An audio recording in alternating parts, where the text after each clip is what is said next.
Hello, wrestling fans. Welcome to a new episode of 360 Wrestling Fanatic. I am your host, Lance Brock, and it is a Thursday night. I'm going to talk about last night's AEW Dynamite New Year's Smash. Sorry for being a day late.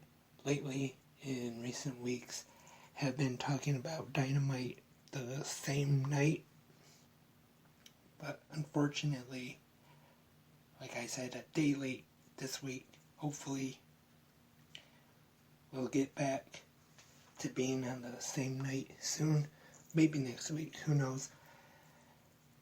Next week should be seeing a new entrance, new set for Dynamite, new year, new AEW, and I am going to recap last night's New Year's Smash episode of Dynamite.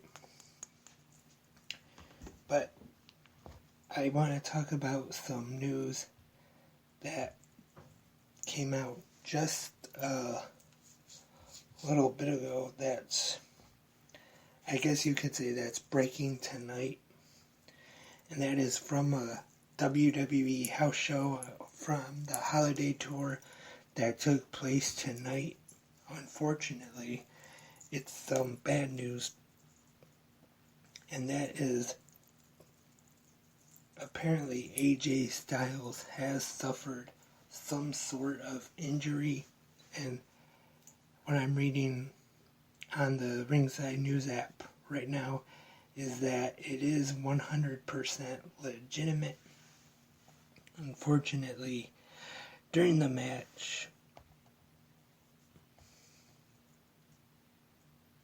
there was a spot where he went over the top rope, and then what I'm seeing now is that it's likely an ankle injury. The referee threw up the X spot, and then they came out, checked on him, and he had to be helped out. Wasn't able to walk out on his own. Luke Gallows and Carl Anderson were the ones who helped him out. So, unfortunately, it is a real injury. Like I said, Ringside News, what I'm reading now says that it is legit. So now I guess let's just hope that it's not too serious. Hopefully might get some more updates tomorrow, so I have to stay tuned.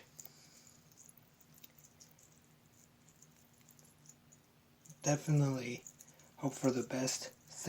Get well wishes to AJ Styles. Hopefully he won't miss too much time, if any, depending on the seriousness of the injury. And now let's get into AEW Dynamite New Year's Smash from Broomfield, Colorado, just outside of Denver. The commentators tonight, Tony Schiavone, Excalibur, and Taz. And then we start things off with the American Dragon, Bryan Danielson. And then he is interrupted by the music of the AEW World Champion MJF, Maxwell Jacob Friedman, who makes his way, he doesn't make his way. He's up in one of the skyboxes with a lady friend, and who I found out later is an indie wrestler, and that distracts him, and we see Danielson's opponent along with Stokely Hathaway, All EO, Ethan Page, which comes out.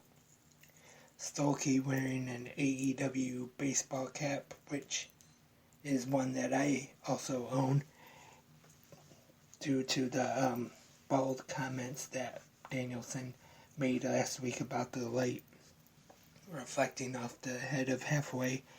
And this starts off, like I said, Danielson gets distracted. He is attacked by Ethan Page. And these two continue to have a very good opening match. And then we continue to get shots of MJF up in the skybox. And Danielson gets the win when Page passes out. Very good match. And we see another very good match here. Tag team action. Top Flight taking on the Blackpool Combat Club team of Jon Moxley and Ring of Honor World Champion Claudio Castagnoli. The Top Flight definitely impressed me in this one. Of course, Castagnoli and Moxley were great in this one as well, as they usually are. The finish sees Claudio pin Darius Martin, and there was a bit of a show of respect at the end from Blackpool Combat Club to Top Flight. Good match here, and we see Hook defeat Balaam Lynx. Make short work of him. And then we see Stokely Halfway come out with Big Bill and Will Moriarty, and then Jungle Boy comes out to assist Hook. And next up, it is time for match 6 in the best of 7 series for the AEW Trios Championships. The Elite is in a must-win situation, taking on the Death Triangle. This match is Falls Count Anywhere, and it starts off in the back. I mean, I knew they were going to get to the back eventually, but I wasn't expecting it to start back there. They brawled all over. There was a split screen because Kenny Omega and Phoenix ended up brawling out on their own, and then they eventually did make it to the ring. A lot of brawling, hard-hitting action. Really good match. Definitely one of the most intense, hard-hitting matches of the series. And these two teams put it all out on the line, all 6 men in this match. And the finish was very good. Phoenix had the submission. I think it was Phoenix had the submission locked in the ring, and then gets him to tap out. But then there's the pinfall happens out in the crowd, and Omega hitting the one-winged angel, it was Penta who had the submission on, was it? And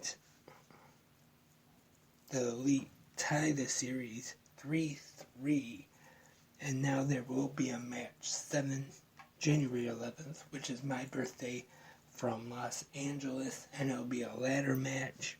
And if it's anything like the other 6 matches in this series, especially the Falls Count Anywhere, and now having a ladder match, and they're going to try to top the match from last night. So that is definitely going to be insane next week on Dynamite, or in 2 weeks I should say, on Dynamite from Los Angeles, California. And of course the Young Bucks being from California, so you could say the Elite has the hometown advantage. Omega's not from there, but like I said, Young Bucks there in California. But also California isn't really too far from Mexico either. And some women's tag team action up next. Ty Mello and Anna TJAS taking on the newly formed tag team of Ruby Soho and Willow Nightingale. Big fan of Willow Nightingale, as I have been saying on the podcast recently. But this one, though, unfortunately, Ruby Soho and Willow not victorious. Ty Mello pins Soho. There is cheating involved, of course, but they pick up the win. The main event of the evening, the AEW TNT Championship, is on the line. Samoa Joe taking on Wardlow. I haven't mentioned this yet, but earlier in the night, Samoa Joe attacking the knee of Wardlow in the back with a pipe, just like what happened to Nancy Kerrigan. And this I really enjoyed because it was pretty much a show-long storyline with the knee. Tony Schiavone, Excalibur, and Taz, they kept bringing it up during the show on commentary. Will Wardlow be able to continue? They were doubting it. And in the to start off this main event, we have Samoa Joe in the ring, pretty much saying Wardlow's not coming out there. But then Wardlow does make it out for the match. And then Joe defeats Wardlow, retaining the TNT Championship. So that was AEW Dynamite New Year's Smash. Very good show. Had some really good action on this one. Definitely recommend checking it out if you have not seen it. And also we find out that tomorrow night on Rampage, Orange Cassidy will be defending the AEW All-Atlantic Championship against a friend and a teammate of his, one of the best friends, Trent Beretta, on Rampage tomorrow night. So you definitely don't want to miss that. Should be a good match. I'm guessing the way they will work this match is where, yes, they will compete for the championship, but then after they can go back to being friends, go back to being teammates, and then the hug at the end. You got to give the people what they want. And that is tomorrow night, AEW Rampage and WWE SmackDown, the regular Friday night pro wrestling lineup.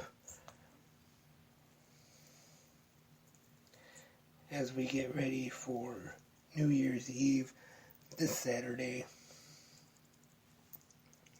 And just to touch on the breaking news story that I talked about at the beginning of the podcast, AJ Styles suffering an injury at the house show tonight on the holiday tour.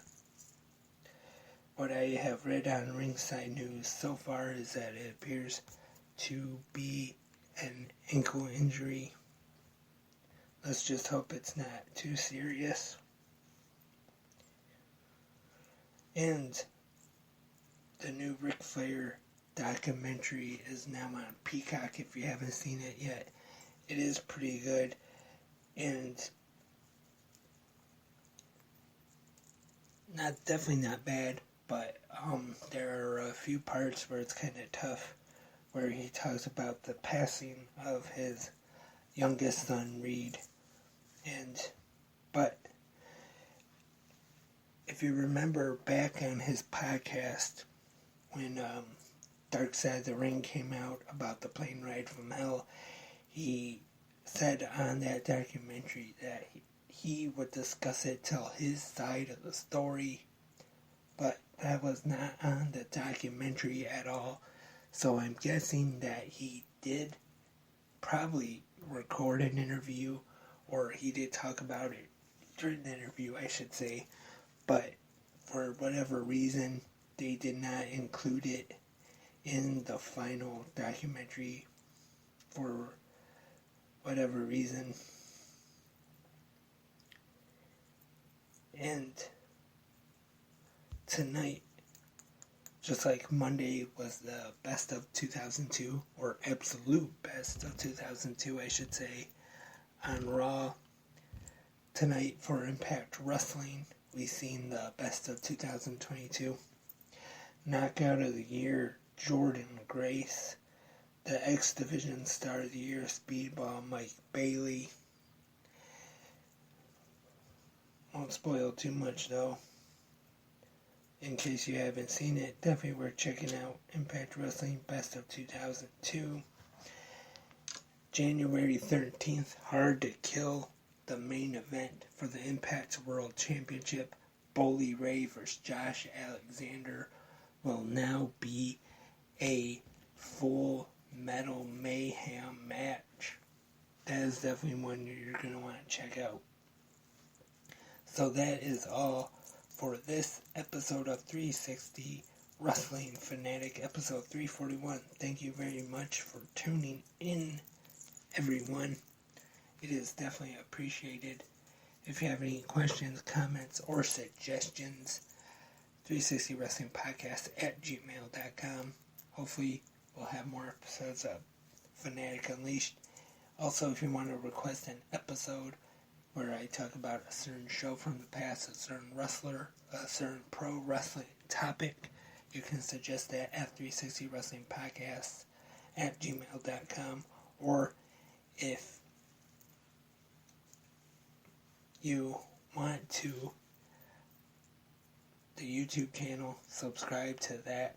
Got the unboxings of the Pro Wrestling Crate and AEW All Elite Crate. Not sure when the next All Elite Crate's going to come out, but we did the December one. That's available on the YouTube channels now. And we'll be back with another episode, hopefully soon, of 360 Wrestling Fanatic. But until then, keep watching pro wrestling. I am Lance, and I am a wrestling fanatic.